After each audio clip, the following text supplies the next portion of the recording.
1.5 साल पहले जब कोई पूरा इलाका इस कैंडिडेट का नाम नहीं जानता था, तब मुझे कौन पैसे दे रहा था? मुख्तार अकेला ऐसा है कैंडिडेट है जिसने हर घर दस्तक दी है, चुनाव में लोगों को समझाया है, बदलाव के लिए मुख्तार ने चुनाव लड़ा है। मेरी 100 ऐसे हिंदू भाइयों से भी बात होती है जो अमन पसंद हैं, जो इस तरह के फतना फिसाद वाले मसलों को नहीं उकसाना चाहते। उन बहुत लोगों से मेरी बात हुई है कि असल में क्या है, उनका नज़रिया क्या है इस पर। तो वो तमाम लोग ये कहते हैं कि ये कब्रिस्तान ही है और कब्रिस्तान ही रहेंगे। सीए साहब, सबसे पहले तो न्यूज़ 93 मेवात में आपका स्वागत है। बहुत बहुत शुक्रिया आपका, आपके दर्शकों का भी बहुत बहुत शुक्रिया। सीए साहब, लोगों का कहना है कि जब से चुनाव हुए हैं तो सीए मुख्तार फील्ड में नज़र नहीं आ रहे हैं, क्या वजह है? इस तरह की जो बातें सुनने को मिल रही हैं। देखिए, कई बार ऐसा लगता है कि वो बीच हैं तो हमें तो कभी नहीं कहते लोग, लेकिन आपको कह रहे हैं तो हो सकता है कहीं हम लैग कर रहे हों। कई बार ऐसा रहता है कि फील्ड में रहते हैं लेकिन सोशल मीडिया और इन तमाम तरह के प्लेटफॉर्म पे उतनी प्रेजेंस नहीं दिखती। वो नहीं दिखती तो लोगों को पता भी नहीं चलता कि कहाँ फील्ड में एक्टिव थे नहीं थे। तो ये भी एक बड़ी वजह हो सकती है। इस पर हम ध्यान रखेंगे आइंदा कि हम चीज़ों को ठीक से लोगों तक पहुंचाने का भी काम करें। कब्रिस्तान का मसला कामा में चल रहा है, जिस पर अवैध कब्जा भी किया गया है, तो इसमें लोगों का कहना है कि अभी मुख्तार साहब ने कोई आवाज़ नहीं उठाई कब्रिस्तान को लेकर, तो क्या कहेंगे इसके बारे में? ऐसा नहीं है। बस बेसिकली असल बात यह है कि आवाज़ उठाना किस चीज़ को समझते हैं, मुझे ये समझना मुश्किल हो रहा है थोड़ा सा।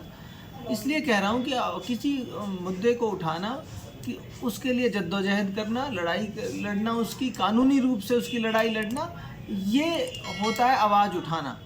आवाज़ उठाने का मतलब ये नहीं है कि मैं किसी मसले को तेज़ आवाज़ में बोलूँ तो इसका मतलब ये समझा जाए कि मैंने उसकी आवाज़ उठाई। आवाज़ उठाने का मतलब होता है उस मसले के कानूनी पहलुओं को समझकर उसमें जो भी रास्ता हो, जो भी सही रास्ता हो, जो उसके के सही अंजाम तक उसको पहुंचाता हो, उस रास्ते पर काम करना और उसका सही समाधान ढूंढना।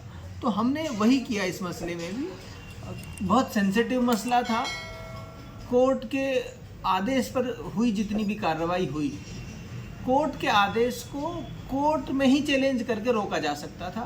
3-4 दिनों की छुट्टियां पड़ी रही। इस बीच किसी को अगर ये लग रहा था कि हम प्रशासन से उलझ जाएं, प्रशासन से जाकर भिड़ जाएं, मैं वहाँ जाके खड़ा हो जाऊँ, मेरे साथ 100, 200, 500 नौजवान और आ जाएं, तो ऐसी स्थिति क्रिएट करना, लॉ एंड ऑर्डर को डिस्टर्ब करना, लॉ एंड ऑर्डर की ऐसी सिचुएशन पैदा करना जिसमें समाज में, इलाके में तनाव हो जाए, वो स्थिति मैं पैदा ना मैं की कभी न मैं करूँगा। मैं जहाँ जब कानूनी रूप से हमारा पक्ष मजबूत है, मौके पर वो कब्रिस्तान है, तो कोई भी किसी भी तरह की कार्रवाई, किसी भी तरह की साजिश उस चीज़ को बदल नहीं सकती। कब्रिस्तान जहाँ है अपनी जगह पे कब्रिस्तान रहेंगे। प्रशासन के लोगों से आज भी जिला कलेक्टर से हमारी मुलाकात हुई है इस संबंध में, और सुप्रीम कोर्ट भी एक डेलीगेशन हमारा पहुंचा हुआ है। सुप्रीम कोर्ट का रुख भी, हाई कोर्ट का रुख भी, जहाँ जहाँ कानूनी संभावनाएं जिस तरह की भी हैं, उन सब पे हम काम कर रहे हैं। सरकार की नोटिफिकेशंस हैं उनको निकलवा कर उनका हवाला दिया है। बहुत सी तरह की चीज़ें हैं जिन पर काम कर रहे हैं। तो आपके मीडिया के माध्यम से मैं लोगों को बताना चाहता हूँ, हमारी स्ट्रेटजी का हिस्सा ये था कि इस मसले को बहुत ज़्यादा इस तरह से नहीं बनाया जाए, कॉम्प्लिकेटेड, इस तरह का पेचीदा ना बनाया जाए कि 2 समुदायों में अना का मसला बन जाए, 2 समुदायों के बीच नाक का मसला बन जाए। ये कोई नाक का मसला नहीं है। मेरी 100 ऐसे हिंदू भाइयों से भी बात होती है जो अमन पसंद हैं, जो इस तरह के फतना फिसाद वाले मसलों को नहीं उकसाना चाहते। उन बहुत लोगों से मेरी बात हुई है कि असल में क्या है, उनका नज़रिया क्या है इस पर। तो वो तमाम लोग ये कहते हैं कि ये कब्रिस्तान ही है और कब्रिस्तान ही रहेंगे। तो ऐसा नहीं है, बहुत सारी चीज़ें हैं जो एक साथ चल रही हैं। जैसा कि कहा गया कि ये नगर पालिका की संपत्ति है, कब्रिस्तान नहीं है, तो आपने जैसे कागजात देखे हैं, जैसे भी आपने भागदौड़ की है, तो क्या लगा आपको, एक नगर पालिका की संपत्ति है फिर कब्रिस्तान है? देखिए, 2 चीज़ हैं। कागज़ भी ये कहते हैं कि ये कब्रिस्तान है। अब से पहले के कागज़ों में बहुत सारे ऐसे दस्तावेज मौजूद हैं जिसमें सरकार ने भी ये माना है कि ये कब्रिस्तान की भूमि है, और सरकार की बाकायदा गाइडलाइंस हैं कि कोई भूमि अगर कब्रिस्तान में दर्ज भी नहीं है और वो मौके पर कब्रिस्तान है, कोई ज़मीन जहाँ शमशान की कोई ज़मीन है, कब्रिस्तान की कोई ज़मीन है, इस तरह की कोई ज़मीनें हैं और वो उस पर्टिकुलर नाम पर दर्ज नहीं है, तो सरकार ने बाकायदा नोटिफिकेशन निकाली हुई है कि उन ज़मीनों को उन नाम पे दर्ज किया जाए। तो कागज़ के रूप में भी और मौके पर भी। और दूसरी बात मैं ये कहता हूँ, कागज़ की भी बात छोड़िए, कागज़ में भी 19-20 कोई गलती हो सकता है, पीछे दौर में रही हो, मौके पर तो वो कब्रिस्तान है और चालू कब्रिस्तान है। इनका क्या करोगे? कब्रों को उखाड़ के ले जाओगे कहीं? नहीं। वो सरकारी ज़मीन भी है, तब भी सरकार भी तो हमारी है, तो कब्रिस्तान की ज़मीन है, सरकार की ज़मीन है तब भी। तो क्या लगता है कि आप जैसे आज कलेक्टर साहब से आपने मुलाकात की है इस मसले को लेकर, तो क्या आश्वासन दिया गया है? नहीं, इसका जल्द हल निकलेगा और लोगों की भावनाओं के अनुसार मौके की परिस्थितियां जो हैं, कब्रिस्तान ही थे वो, कब्रिस्तान ही हमेशा वो रहे। अच्छा, जैसे अब देखा जा रहा है कि चुनाव के बाद में पुलिस प्रशासन का रौब देखा जा रहा है, गाँव में जा रही है पुलिस और तोड़ फोड़ कर रही है, तो इसको लेकर अभी उसको लेके भी हमने कलेक्टर साहब से भी बात की है, एसपी साहब से भी उसको लेके बात की है।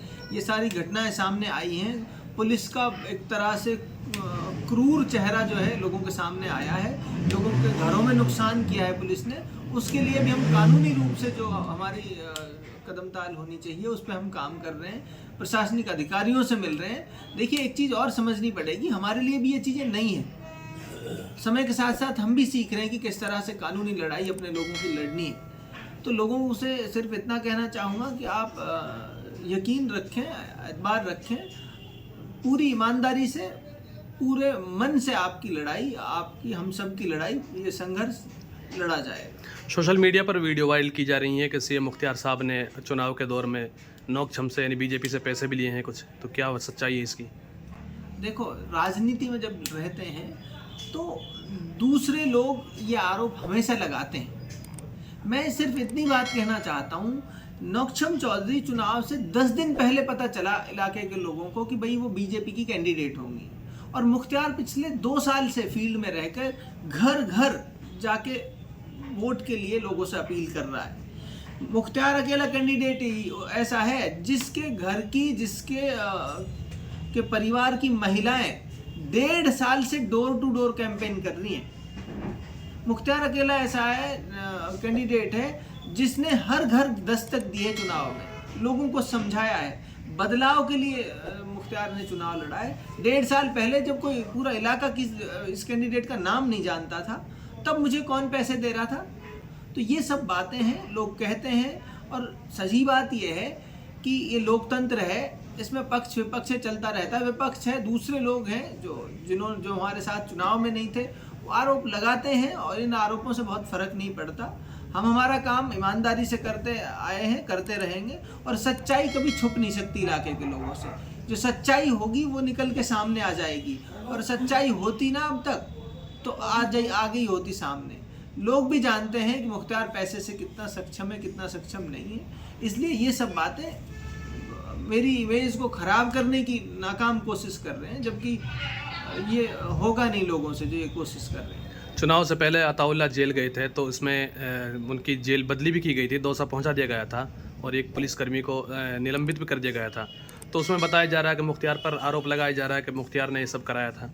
यार देखो, आरोप तो कोई पता नहीं क्या क्या लगाता है। मैंने पहले भी एक इंटरव्यू में कहा है, मेरी पूरे जीवन में उस लड़के से आज तक भी फ़ोन पे बात नहीं हुई, आज तक भी किसी ऐसे व्यक्ति से मेरी बात नहीं हुई। मुझे ये मामला मेरे संज्ञान में जब आया, जब वो लड़का सस्पेंड हो गया और लोगों ने सोशल मीडिया पे उसके लिए लिखना शुरू किया, तब मैंने अपने साथियों से पता किया भाई क्या मामला है।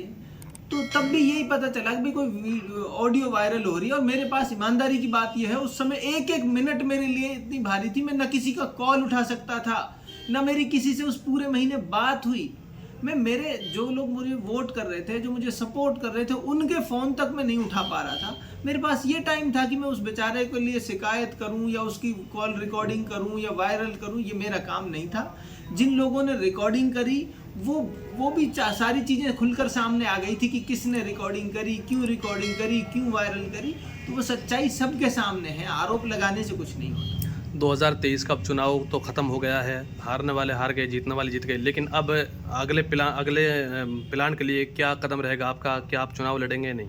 देखिए, मैं समाज का व्यक्ति हूँ और समाज के अच्छे बुरे में समाज के साथ खड़ा हूँ। चुनाव मैंने अब भी लड़ा। मैंने जब चुनाव की शुरुआत की थी तब भी मैंने ये कही थी कि इस बार मेरी अगर 20,000 वोट आएंगी तो मैं अगली बार कोशिश करूँगा कि मेरी 50,000 आएँ। अगली बार मेरी 50,000 आएंगी तो मैं कोशिश करूँगा कि मैं और लोगों को जुड़ूँ और लोगों से जोड़ूँ। इस चुनाव में 70,000 कमोबेश लोगों ने मुझे वोट किया है। बहुत थोड़े से मार्जिन से हमारी हार हुई है और निश्चित रूप से हम इस हार के पर भी मंथन कर रहे हैं कि कहाँ हमसे चूक हुई, कहाँ गलती हुई हमसे, क्या कमियां रही, और उस पर मंथन करके हम आगे की रणनीति भी प्लान कर रहे हैं। नए लोगों के साथ जुड़ भी रहे हैं, नए लोगों को जोड़ भी रहे हैं। और आपको बता दूं, करीब 20,000 आज की डेट में मतदाता ऐसा है जो चुनाव के बाद से हमसे जुड़ चुका है।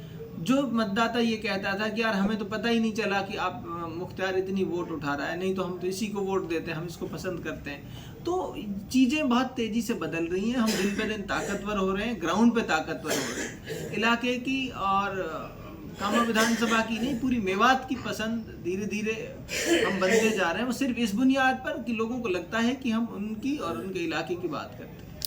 आपके खिलाफ जो इस तरह से तरह तरह की वीडियो वायरल की जा रही हैं, तो इसमें आप जाते हुए क्या संदेश देना चाहेंगे लोगों को?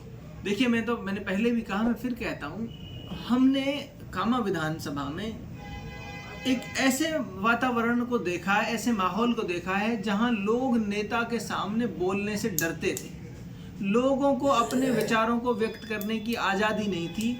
उस माहौल के खिलाफ हमने संघर्ष किया, उस सोच, उस विचार के खिलाफ हमने संघर्ष किया।